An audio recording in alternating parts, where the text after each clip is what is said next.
Hey guys, well thanks for coming out to the panel. My name is John Gale. I'm a Japanese teacher here in Nashville, but I'm also part of the indie game dev scene, the Nashville game developers. We're going to do another panel tonight at 6 p.m. with a couple of us doing Q&A. And this is my game I've got out there. I'm demoing it, and I've got cards. It's a little block breaker game to help you learn the basic Japanese alphabet called hiragana. And it's free to download, so you can check that out and just play along and learn Japanese letters while playing a video game. It's pretty cool. What I really like about this panel is that it involves a lot of audience participation. So you guys out there, what are you all playing right now on whatever system? Yeah, shout it out. Minecraft, okay. Call of Duty and Grand Theft Auto. Anybody else? What are you playing? Red Dead 2 or the first one? 2? Okay. You folks? Neo? Okay, I don't what system's that on? Or PS4? Oh, the NIOH. Yeah, okay. I keep thinking NEO, like Neo. Okay. You playing anything? What did I finish earlier? It was so good. WoW, World of Warcraft? The one that we both played, God of War. God of War. Oh, the newest one. Okay, okay. So what's your all-time favorite video game of all time? Skyrim. Skyrim? Black Ops 2. Minecraft. Minecraft, playing it and loving it. Yeah, you guys. Super Metroid, maybe. Okay. Dark Souls. All right.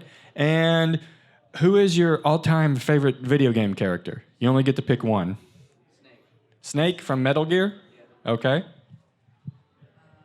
Shout it out. Kratos. Who was yours? I couldn't. Sylveon. What's that from? Pokemon. From Pokemon? Okay. What about you guys? Yeah?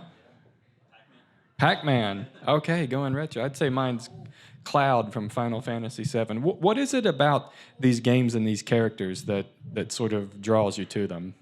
Shout it out. You don't have to keep raising your hand. It's not school. It's The design. the design. Okay, the character design, the game design, all of it meshing together. Okay, the harmony between the two. What else? What draws you to them? What? Story. Okay, I like that a lot because the story has to be believable, right? That's kind of what we're going to talk about. You like a good story? Me too. Why do you like people think they're Generally. Maybe you relate to the characters that you play as. If they're assholes. Oh my goodness. Well, for me, I really love JRPGs. Anybody else like JRPGs? Like Final Fantasy's like my church in a way sometimes. Like I've been there since I was a kid with the first game. Put about 90 hours into 15. I mean, it's just, I love Final Fantasy. And for a while, JRPGs were really struggling. They're kind of making a rebound, but anybody remember when they were like really struggling for like 10 years? Why do you think they were struggling so much? Like JRPGs. Sales were down. They were getting poor reviews. Taste change? Okay. People got bored of them. I like where this is going. Why'd they get bored of them? No one wants to play the same thing over and over. There you go. The same thing over and over. You're a teenage character and you got to get over yourself to save the world, right? You have amnesia. And there's nothing wrong with like playing as teenage characters. Like some of my favorite games, the Persona series. I mean, that's all about like teenage angst, and I love it. It's believable. But a lot of the other JRPGs weren't getting so believable. So that's what got me thinking about this panel. What exactly makes games believable, and how does that affect our experience? And the thing I realized, like I said, is that the JRPG characters during this time, they were usually really young. They were like little kids, but they'd have like these giant weapons and like beat all these monsters and these trained enemy soldiers. And I found myself liking the, Gears of War and Halos and Grand Theft Autos a lot more. And I was like, I found these characters more believable. I started throwing that word out there. I was like, Marcus and Master Chief, they're just more believable than the JRPG characters. And I was like, is this really a thing in game design? And it turns out it is. Believability actually is really important for something called ludonarrative. Big, scary academic term, but that just means game narrative. Now, if you want... No, it is interesting. This is really scientific academic stuff at times. And if you want the all-time best book out there about video game storytelling, it's literally called Video Game Storytelling. The author is big in the game industry, speaks at game developer conferences, worked on a lot of AAA games. And he says if we don't believe the story, if we don't believe these characters, it creates something called ludonarrative dissonance. There's another scary academic term for you.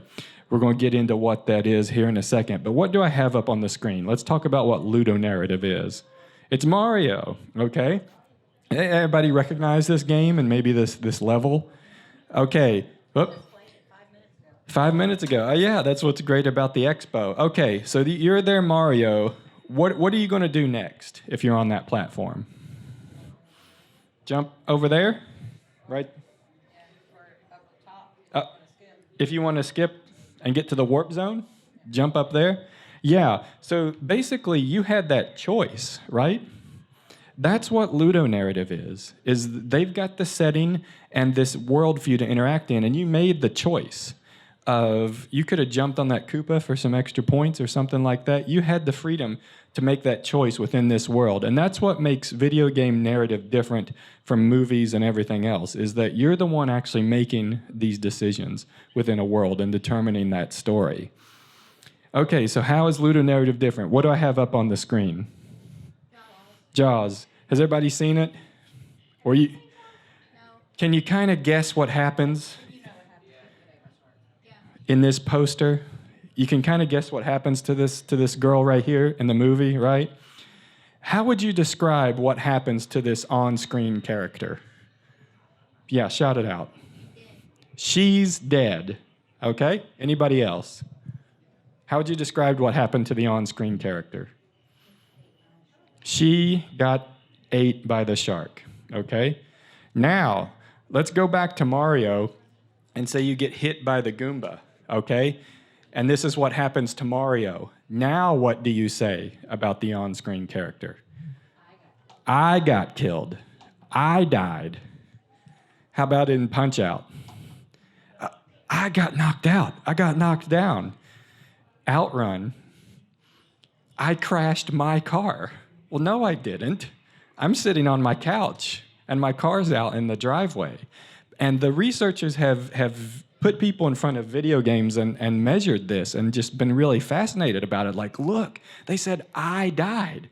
I crashed my car. This is amazing, because this is what's different from all other forms of storytelling in all of human history, is now we say, I died. I crashed my car. And this shows that to what extent we take on the role of the on-screen character within our own minds, and how important it is for that on-screen character's experience to be believable. So, back to ludonarrative dissonance. What does that mean? It means if the character has traits that are not believable, it creates this feeling of ludonarrative dissonance. Do you guys know what dissonance is? What I'm going to do, just so we can experience some dissonance, and I'll take the microphone away, I'm going to count off. I'm going to count 1, 2, 3, and we're all just going to sing something. We all do this with me?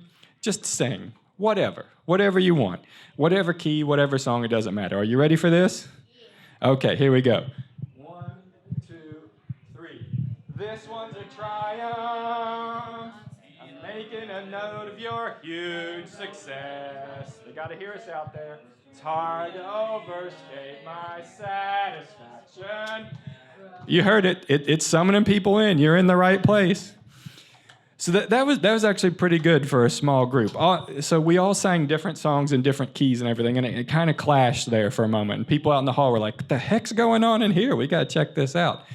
That feeling, that like sort of cringy feeling when somebody hits a wrong note or something, that's what dissonance is. And basically, you can experience that same cringe within a video game narrative experience. Have you guys ever felt that playing a game? Yeah. Not yet? All the games I play are perfect. They're perfect because you only play Minecraft, right? Yeah. Yeah. So an example used in the book is from the Tomb Raider reboot a few years ago. Anybody played that? Actually really loved it. What happens in the story is Lara Croft and her friends run into some bad guys, right? And Laura is attacked, and she manages to get one of their guns, and the gun goes off and kills the guy. And when she kills the guy, she like freaks out. I mean, she like gets on her knees and like starts puking and is like, "Oh my God, I killed somebody! Oh God, I can't believe it!" And then when the player resumes control of Laura, she's then going around killing all sorts of people, and doesn't have any sort of reaction to it. So that could be like one moment where you're like, wait a minute, she was puking when she killed that guy. And I tried to count when I played this game, and I lost count at about killing 400 people in the game. But apparently the other 399 she didn't have much of a problem with. That's a moment, that's an example of ludonarrative dissonance, but otherwise a pretty great game. So I did this academic study a few years ago where I picked 8 video game characters, and I asked people to rate how believable they thought they were. And half of them were JRPG characters, because that was like my study. It was like a Japan-America cultural difference study. And so people got this survey, and they rated how believable they thought the character was. And I gave that a score, and then I averaged out those scores. And there's the JRPG characters in green. So what I found is that most of the JRPG characters ended up being essentially not very believable. And the one who did get high believability was 41 years old as a character, whereas the younger characters ended up at the bottom being not believable. And yeah, the Western video games, your Resident Evils, Grand Theft Auto, Gears of War, Assassin's Creeds, those all scored higher in terms of believability. So then I thought, well, what's up with this? And found that basically there's 3 major things people think about in terms of believability. And we're going to see what you guys think. So the game setting, whether it's like crime drama of Grand Theft Auto or sci-fi or fantasy, does that affect how believable you think a game is? How about Minecraft? What's its setting? Okay, adventure in squares. But you still think that's believable, right? Within the scope of the game. Doesn't have to be realistic. Just you believe this game. You believe it, right? But sometimes, yeah, the apparently the type of game, whether it's sci-fi or whatever, could have some effect on it. How about the character age? That's kind of what got me started on this. Do you guys think character age affects how believable the game is? You're not in your head. You're not in your head. In what way? I mean, if you're trying to tell me that, like, stuff like Franklin does in GTA is going to be done with that 6-year-old, It feels wrong. It feels wrong. Okay. You don't like playing as younger characters? I first worried that it was an effect of just getting older, but then I was like, I still really love Persona games. And so that's when I got thinking that yeah, age does have something to do with it, but also the context that they're put in. Anybody else have a feeling about age of the characters? Yeah, shout it out. It may just be that as you age, you play, more kiddie games or Uh-huh. games when you're younger. Right. Now you're older, more mature, you want something more adult, Uh-huh. more mature themes, and so you might relate more to years than you did. Yeah. Final Fantasy or something. I still play a lot of Final Fantasy since I was 10. Yeah. The character description, though, that was the big one. And what I found with this is that each sort of game character has 2 parts to them. They have what I first call their background, and then they have a role or a task they complete in the game. So you could think of the character you're playing, they have a background, and they have a task right in front of you that you have to complete. But even like an NPC who gives you a quest, they have some sort of background, and then they have a role. They're going to give you a quest. And what I found by rereading the book is it's really about these 2 things being consistent. That's the key word, consistency with each other to maintain the believability. So the background and the role or the task has to be consistent. And if there's ever an inconsistency, that's like our scientific litmus test to tell if the game has a believability problem. And I broke this down even further. That the background could be, you guys know the 5 W's, 1 H. Have you all learned that in school? 5 W's, 1 H? Who, what, when, where, why, and how? Never heard it put that way as 5 W's, 1 H? But that's what it is. The who, why, where, when is the background, what they do and how they do as their role task. And it's actually all 6 of these things have to be consistent with each other. And if you can find an inconsistency somewhere, that's probably what's breaking the believability. And we're going to do some activities with that here in a second. The character I like to pick on is Carol from Tales of Vesperia. The re-release is coming out pretty soon. Anybody played this game? Any huge Carol fans? Okay, great, because I'm going to pick on him for a bit. Carol is an ordinary 12-year-old human boy with no superhuman strength or anything, and no inherent magical powers. And what is he? That's his background. What does he do in the game? He carries this giant hammer. Do you see this hammer? Do you see how big that is? And he uses it to fight these monsters and these enemy soldiers. What do you think about this? Is his background consistent with what he does in the game? I agree with you. I think there's an inconsistency here. And that's why, like, Carol, just as a character, drove me nuts as I was playing this otherwise great game, because I just couldn't buy it. But again, let's take another 12-year-old human boy who lives in a magical fantasy world, Harry Potter, and compare that to Carol. Who is Harry Potter? Are any HP fans in the house? So who is Harry Potter? What's his background? You know, shout it out, yeah. Magic school? He's a wizard? Yeah. He has wizard parents. He has inherent magic abilities. What does he do in the movies or books or games or whatever you want to call it? What's sort of his role or task? Stop the bad guys using the spells he learned at school, right?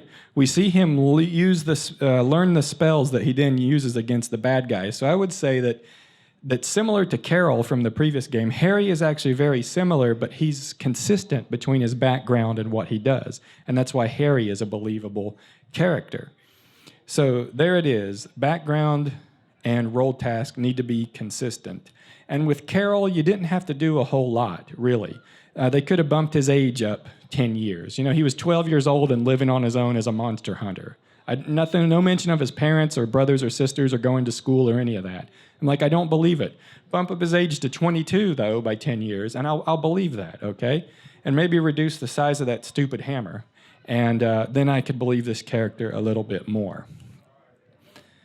So let's do an activity. I had some cards on the back, but people were coming in late. So what I'd like you guys to do is just put up one game as an idea that you think's highly believable. I know, Ben, you had one. What did you put down as your highly? Red Dead Redemption 2?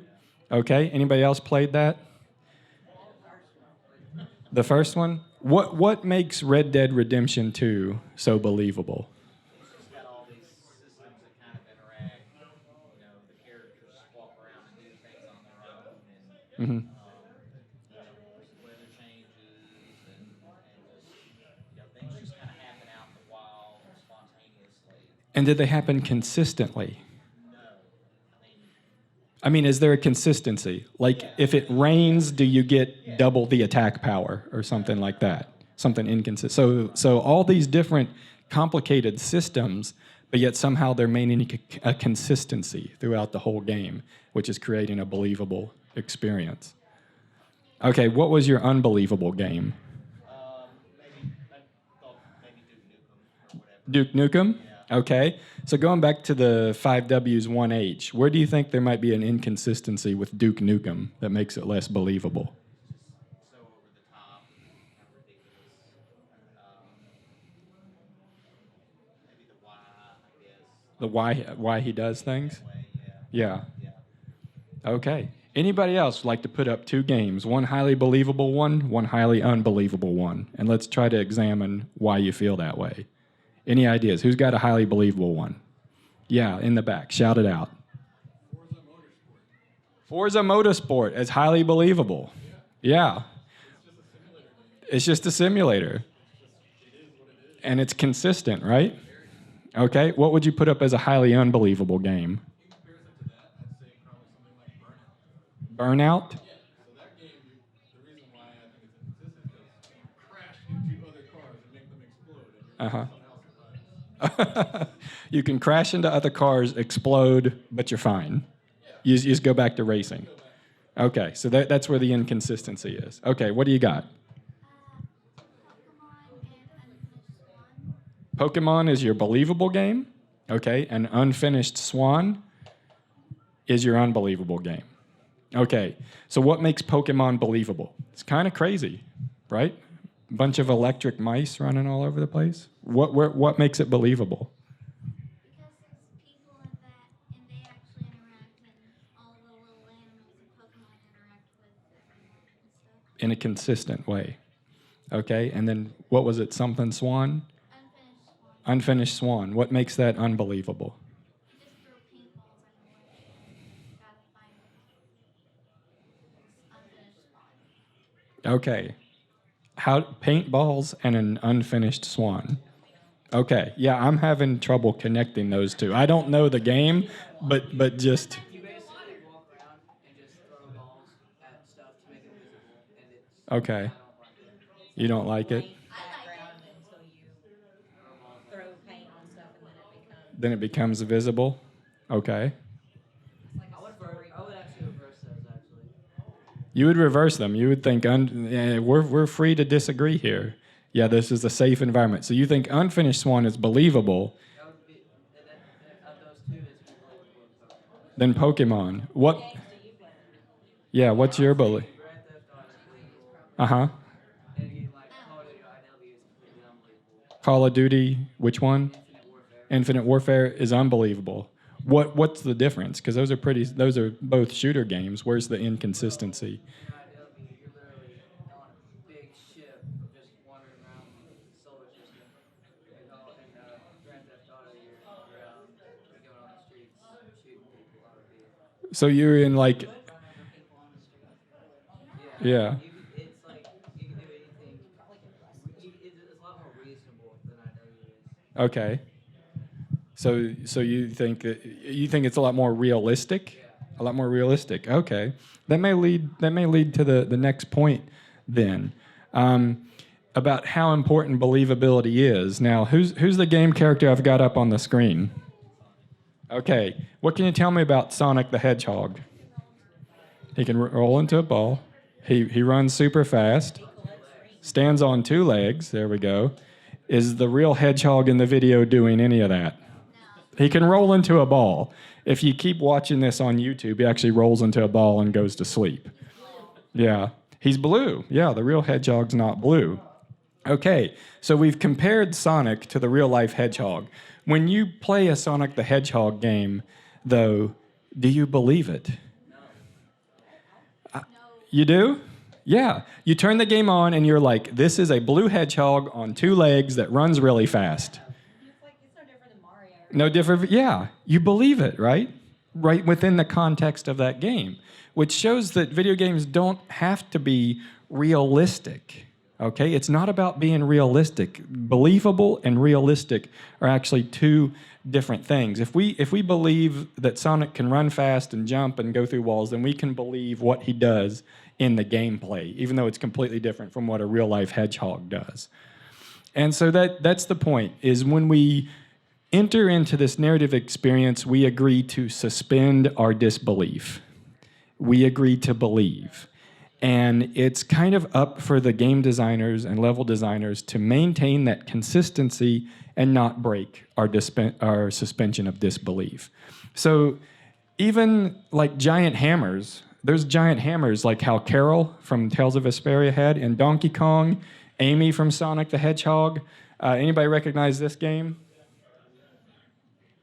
Okay, no, it's a classic Dark Cloud, classic JRPG for the PS2. But they've got this character, Goro, who has a giant hammer. And they introduce in the story later that he has superhuman strength.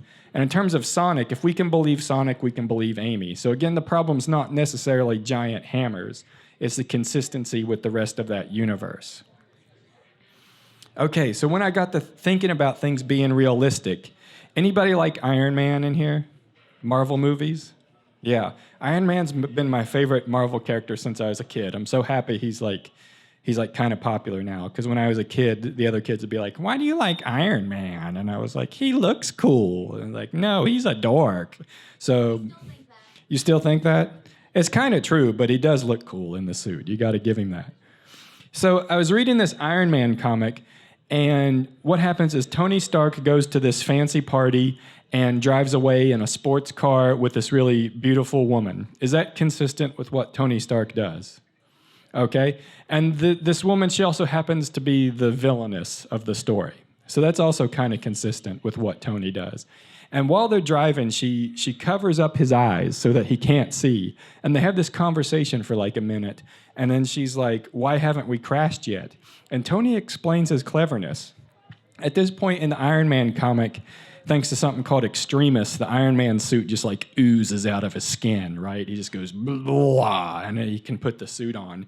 And so what he did is he just put the gloves on, and the gloves have like these nodes on them that are feeding visual data to his brain so that he can see while driving the car from the steering wheel, even though she covered up his eyes.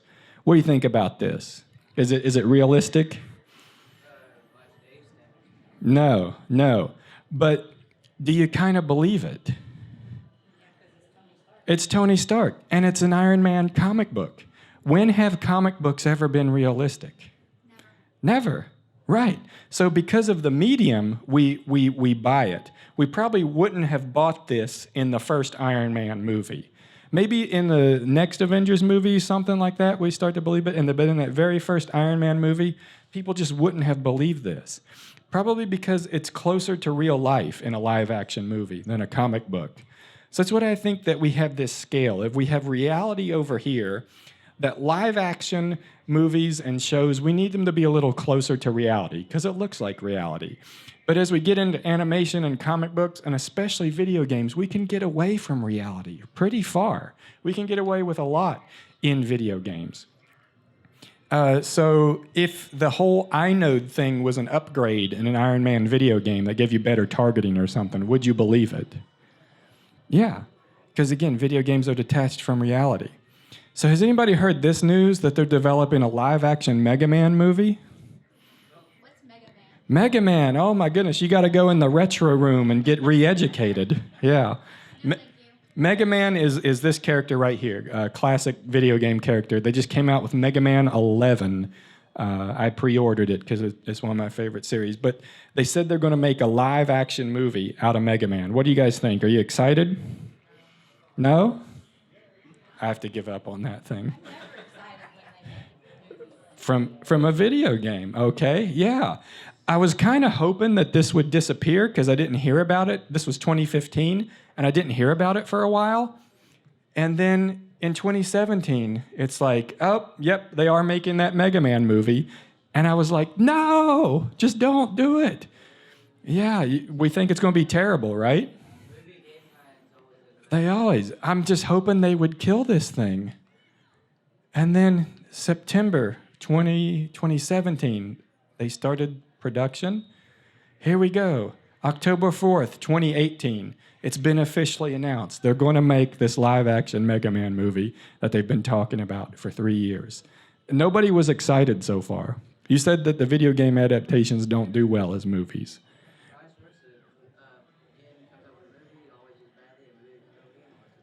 Okay. Kind of wonder why that is. They're two different things, right? Here's the live action, kind of closer to reality.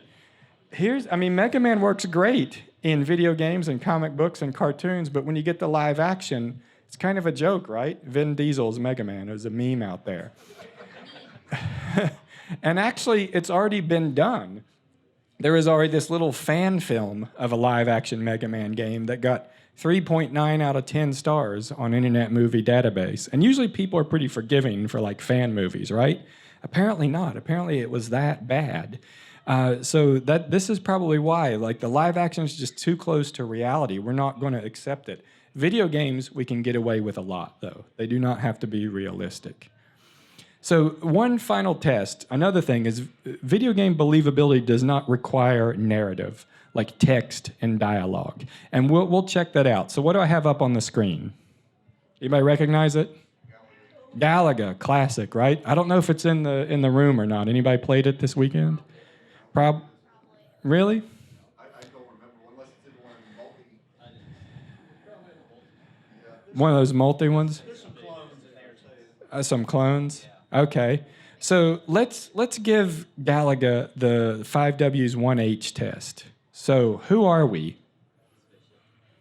Spaceship. Interesting. I thought we were attendees at Grand Old Game Room Expo. But even just looking at the screenshot and I ask, who are we? We say we're the spaceship. We're already identifying with that on-screen character in our minds.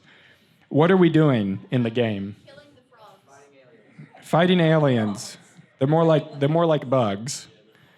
More like giant space bugs. Okay, we're shooting the space bugs. Why are we doing that? They're evil. They look evil. They're shooting at us. They're trying to kill us. That works for me. Where are we? Space. Space. Yeah, just a few dots on the black background, and we're in outer space. When are we? Sometime in the future, maybe. Not so important for this experience, but all of that, there was no text, there was no story, so to speak, there was no dialogue, but we were able to determine all that information just visually from the game, and I would say it's pretty consistent within itself, and therefore a believable game experience. How do we play Galaga? How are we playing? What's sort of the control? Yeah. You shoot things. So you move the joystick back and forth, and then you hit the fire button to shoot things. Okay, what if you move the joystick to the right and the laser fired? Or if you hit the fire button, then the ship moves to the left? That'd be totally confusing. That would be so inconsistent and break that believability experience. So that kind of shows that the design of the game could also affect believability, even if it had a lot of dialogue and text. And my example for that is the Order 1886. Anybody know that? Have you played this game? You guys, okay, this is like the most number of people who've attended this panel who've played this game. Super short, it was bad. Okay, why do you say it was bad? It is not believable at all. Okay, why is it not believable at all? Since when is there a gun without guns like that left and in 1886? Okay, but that sounds kind of cool to me.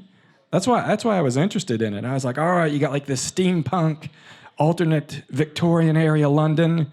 Let's just give it the test. So who are we? You guys who have played the game.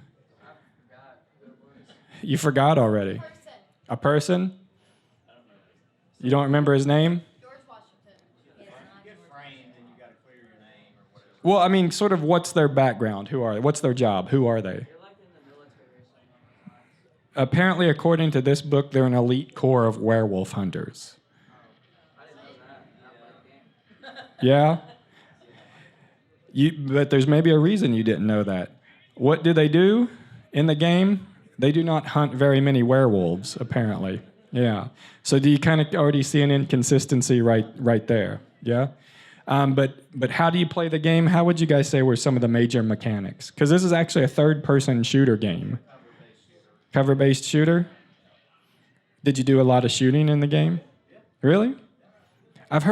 What I had heard is that there's a lot of cut scenes and quick time events where you have to mash a button really fast to shut the elevator door on the werewolf. And not as much shooting as you would expect from a third-person shooter game like a Gears of War or something like that. You didn't realize it was a shooter? More like Uncharted? But is there shooting in it? Was there enough shooting for you? Okay. There we go. And there's kind of the inconsistency in how the game is designed. Third-person shooter game where you don't do that much shooting, where you have a lot of quick time events. You're a werewolf hunter, but you don't hunt very many werewolves. And it kind of showed in the way the game got reviewed, and eventually in the way that it sold. It sold very poorly and was rated very poorly, just kind of from those small inconsistencies that I think you could kind of check beforehand. So that is the video game believability panel, the talk of it. We still got a few more minutes if you guys have questions or want to rap about games or throw something out there and we talk about it. I'm going to be joined later today at 6 p.m. by two other game developers from the Nashville scene, and we're going to have a bit of a Q&A about game design and our local Nashville game scene. So if you guys want to check that out, that's 6 o'clock. in this room. Before you leave, make sure you get one of the cards for my game that's on the seat back there. And I'm demoing it at a table out here if you want to try it out. It's free to download, too, if you just want to check it out. So any questions, any other ideas or something you all would like to throw out there about game believability? So we don't like movie games we don't like to turn a game into a movie. Okay. Right. But why is it that I don't like cartoons that are turned into games either? Okay. They never seem to fit. What are some examples? Maybe some recent ones. We love Adventure Time. Okay. And then Adventure Time, what is the name? It's like Dungeons or something. It's horrendous. The game is horrendous. It Stupid. I like looks it. so bad. Also, How come I'm the only one that likes it? Because you're 10. What do you like about it? I like that you actually get to adventure and you can kill things. That you get to play as your favorite characters in the show? Okay. What do you guys not like about it? the game was Repetitive? repetitive, confusing, Confusing? ugly. It's like Ugly. the first generation of Zelda Okay. on PS4. Okay. And it just repeats the same thing over and over again. So was it purposely going for a retro feel like that? Probably. But you think it wasn't done well? Was that retro feel inconsistent with the show? No, not really. Okay. But What could they have done to make that game believable or better? Oh, you've got some ideas. Less blocky, It was pixelated. pixelated, It was very pixelated. and so because the show is quite clean animation and everything. it's really kooky. Yeah. There's nothing predictable about it. Okay. So when you have a game that every level is essentially just a harder version of the level before, it's not the same. It's very predictable, Exactly. which is inconsistent with the show. Okay. Interesting. I kind of wonder because when I was a kid, like the DuckTales video game on the Nintendo, that was like one of the best there was. The Lion King on Super Nintendo, I played the heck out of that.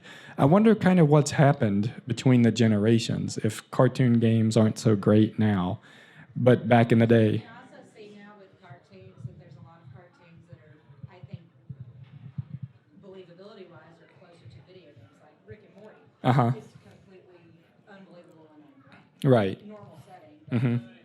They keep going further to this, which I think is cool. But Yeah. still getting It's a cartoon. It works. Yeah. Do you have something? You forgot it? Okay. Anybody else have other good examples or something they want to throw out there for us to chew on? You guys who came in later, what's sort of your most believable game or your most favorite game? We know Minecraft. You guys in the back, what are you playing right now?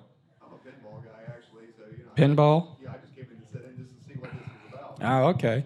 There's actually quite a lot about pinball game design out there, which I'd never thought about as like a video game guy. I was playing the Deadpool game, and I was distracted watching what was on the screen because I was like, I want to see Deadpool and Mystique fight because that's what I like. But I wasn't paying attention to what was going on here. But I felt like that was, I mean, it's like, how do you make pinball consistent with Deadpool? And I think they did a pretty good job of it. It's like, here you go. Yeah, or the Star Wars one. It's pretty cool, too. Okay, what are you guys playing? Street Fighter, which one? 2 to 5. Any of them. Okay. What do you like about Street Fighter? I love fighting games. So Okay. beating up other people, that's fun. Is it believable? Yeah, in a sense, it is. Yeah. As Ryu, the main character, you're traveling, you're the world warrior. Uh-huh. Travel the world and fight other people. There's fights on the street, right? The name says it all. Yeah. It's not. It'd be kind of hard to mess that one up, if they give you. Well, there is Puzzle Fighter, but then, if Street Fighter were a puzzle game, that would be kind of inconsistent. Okay. Do you remember your question or whatever? Yeah. In Pokemon, they have a show and a game, but both of them are like good games. And a good show. So what did Pokemon do right that everybody else is doing wrong? They actually made the cartoon consistent to the game. Okay. Marketing. But consistent cross-media marketing. Yeah. I'm still curious about this cartoon idea. Like I find that fascinating. Well, I just noticed it a lot that because they've been raised watching, of course, cartoons, but they Yeah. were always watching like The Simpsons. And, Okay, and my Peter favorite. Pan, Yeah. And then moving on into things like they just finished Rick and Morty, which makes me a horrible parent. I realize. But I see this trend, this change, even in like children's shows. Like what's the one that we're watching now, Gravity Falls? Okay, yeah.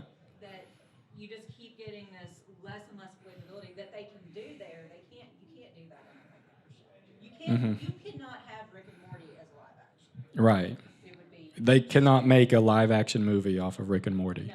Yeah. Because it's just I don't care what kind of effects you have, it would never be. Right. But as a cartoon, it's highly entertaining. Yeah. When they first announced the Simpsons movie like years ago, I was scared it was going to be a live action movie. Like they were talking like John Goodman as Homer Simpson and all this stuff, and I was like, no, that would never ever work. Yeah, like the Flintstones movies. Yeah. That's extremely funny. Which one? Yeah, the movie. Which movie? The Simpsons Simpsons. movie. Oh, okay. Yeah, Simpsons. Yeah. So that's because it's like the show. And again, they've got the Simpsons arcade game there. It used to be one of my favorites back in the day. And it's like you don't really think about those inconsistencies because it's like, okay, you've got Mr. Burns. He's like the main bad guy, and that's like pretty consistent with the show. Like even though it's kind of a crazy game, it's definitely believable within the context of the show. I wonder too if it's something about the modern technology that back in the NES and Super Nintendo days, you could pick any license from any cartoon license and make a platformer, because all games were platformers, and like it be good. But now we kind of expect something more from the technology. That Adventure Time, you're expecting a gaming experience more consistent with what you watch in the show, as opposed to just a platformer. But you've got endless opportunities as a designer to Right. take something like Adventure Time and make it into anything. Right. So to choose something so narrow Mm-hmm. is weird. You know where I really agree with you on, and where I kind of feel this is with like a lot of the anime games. Any anime fans in here? Okay. Anybody know a show called Do Da Da Da Da Da? It's got like a really weird name to it. You guys know that show? That's like one of my favorites. It's crazy, right? Like it's crazy, and part of it is they have this. All right, they have this headless Irish chick who rides a motorcycle, and like, okay, and like goes around fighting crime and stuff. And I mean, it's just a nuts, crazy show, but I love it. And in Japan, whenever they make a video game, they like always make like a visual novel kind of game out of it. And it's like, you could have like an awesome motorcycle game where she's riding around and fighting crime and everything, but they never make that game. They always make the visual novel, I think, because they're cheap and Japanese people love them. But I think that's just like a huge lost opportunity there, because probably like how you all feel about Adventure Time, there's so much material you could work with from that show to make a really, really great game that's consistent with that experience. See, I see it a lot with anime stuff now. Definitely. Okay. Anything else, guys, you want to throw out there? Ask a question about? No? Want to go play some more games? Okay, that sounds good to me. Thank you guys for coming.